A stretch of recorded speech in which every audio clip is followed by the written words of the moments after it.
The night it happened started like any other ordinary weekday. The kind of evening that feels invisible until it suddenly becomes unforgettable. I had just gotten home after a long, exhausting day, the kind where your shoulders ache not from physical labor, but from carrying too many small frustrations at once. The sky was already dark, the streetlights casting that soft yellow glow that makes everything feel quieter than it really is. I pulled into my driveway, shut off the engine, and for a moment just sat there, enjoying the silence before going inside. My driveway isn't fancy. It's a simple concrete strip that fits my car perfectly, bordered on one side by my lawn and on the other by my neighbor's fence. I live in a neighborhood with an HOA, which already tells you more than enough about the kind of place it is. Rules everywhere. Letters in the mail over things you didn't even realize were wrong. A constant sense that someone is always watching, waiting to report you for something small enough to feel ridiculous but big enough to cause stress. That evening, I decided to leave my car right where it was, slightly angled across the driveway instead of perfectly straight. I had a reason. Early the next morning, I was expecting a large delivery, heavy equipment that needed direct access to my garage. The delivery company had specifically told me not to park inside the garage overnight because they needed the space clear and accessible, so I parked across my own driveway, blocking it completely, making it obvious no one should try to use it. My car wasn't blocking the sidewalk, it wasn't blocking the street, it wasn't blocking anyone else's driveway, just mine. I grabbed my bag, locked the car, and headed inside without giving it another thought. About an hour later, while I was halfway through dinner, I heard a knock on my door. Not a friendly knock, sharp, fast, repeated. The kind that makes your stomach tighten before you even open the door. I already knew who it was, before I turned the handle. Karen. That wasn't her real name, of course, but if you've ever lived under an HOA, you know exactly the type.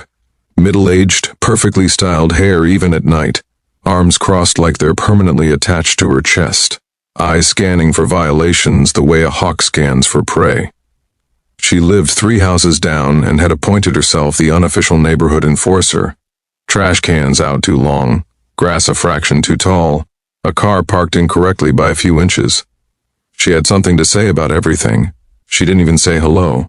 "You can't park like that," she snapped, pointing dramatically at my driveway as if I'd committed a crime in plain sight. I blinked, genuinely confused. "Park like what? You're blocking your driveway," she said, her voice dripping with smug certainty, like she just caught me red-handed. "Yes," I replied calmly. "It's my driveway." "That doesn't matter," she said immediately. "It's against HOA rules.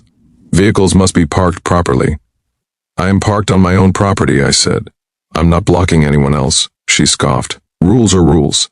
And I've already warned you before about things like this." That part wasn't even true, but arguing facts with her was like arguing with a brick wall that thought it was smarter than you. "I have a delivery coming in the morning," I explained. "I'll move it then." She leaned closer, lowering her voice like she was delivering a threat. "If you don't move it right now, I'm calling the police." I almost laughed. I actually thought she was bluffing. Who calls the police because someone blocked their own driveway? It sounded so ridiculous that for a second I wondered if I was being filmed for some kind of prank. "You're welcome to do that," I said, stepping back slightly. "Have a good night." Her eyes widened, offended that I wasn't backing down. She spun around sharply and marched off toward her house, muttering under her breath. I closed the door, shaking my head, and tried to return to my dinner. But less than 20 minutes later, red and blue lights flashed through my living room window. She wasn't bluffing. 2 police cars pulled up outside my house. Neighbors' curtains twitched. Porch lights came on. That quiet street suddenly felt like a stage, and I was standing right in the center of it. I stepped outside, hands visible, trying to stay calm even though my heart was pounding. The officers approached professionally, but I could already tell from their expressions that this call had landed squarely in the category of, "You're not going to believe why we're here." "Sir," one of them said, "we received a complaint about a vehicle blocking a driveway." "Yes, officer," I replied. "That vehicle is mine, and that driveway is mine." They both glanced at the car, then back at me. So you're not blocking public access, a sidewalk, or another residence? The officer asked. No, I said, just my own driveway. The second officer sighed quietly, rubbing his forehead. The caller insisted it was illegal. I nodded toward Karen's house, where she now stood on her porch, arms crossed again, watching with obvious satisfaction. I figured, I said. The officers walked over to inspect the situation anyway, probably just to be thorough. One of them even chuckled under his breath. Sir, the first officer said when he came back, you're not violating any city ordinance. You can block your own driveway if you want. I know, I said. They went over to Karen to explain the same thing. I couldn't hear every word, but I could see her animated gestures, her finger pointing toward my car, her head shaking violently like she couldn't accept what she was hearing. The officer stayed calm, repeating himself slowly, the way you do when someone refuses to understand something very simple. Finally, the officers returned to me. Sorry about that, one of them said. We'll note this as a non-issue. If she calls again for the same reason, it'll be documented. Thank you, I said, genuinely appreciative. As they left, I noticed Karen's expression had shifted. The smugness was gone, replaced with something darker, anger mixed with embarrassment. The kind of look that doesn't mean I was wrong, but rather you'll regret this. I went inside, locked the door, and thought that would be the end of it. I was wrong. The next morning, before the sun was fully up, my phone buzzed. An email from the HOA, subject line, notice of violation, improper parking. I stared at it, disbelief turning quickly into frustration. She hadn't just called the police. She had escalated it. Screenshots, timestamps, probably a dramatic retelling of events, painting herself as the hero protecting the neighborhood from chaos. The email claimed I had violated parking regulations and that a fine was under review. That was the moment something in me snapped, not into rage, but into resolve. I was done letting this woman harass me over nonsense. I forwarded the email to myself, saved the police incident number from the night before, and decided to respond properly. I replied to the HOA calmly, professionally, attaching photos of my driveway, copies of the city ordinance that clearly stated parking laws, and the incident report number from the police showing that officers had already deemed the situation lawful.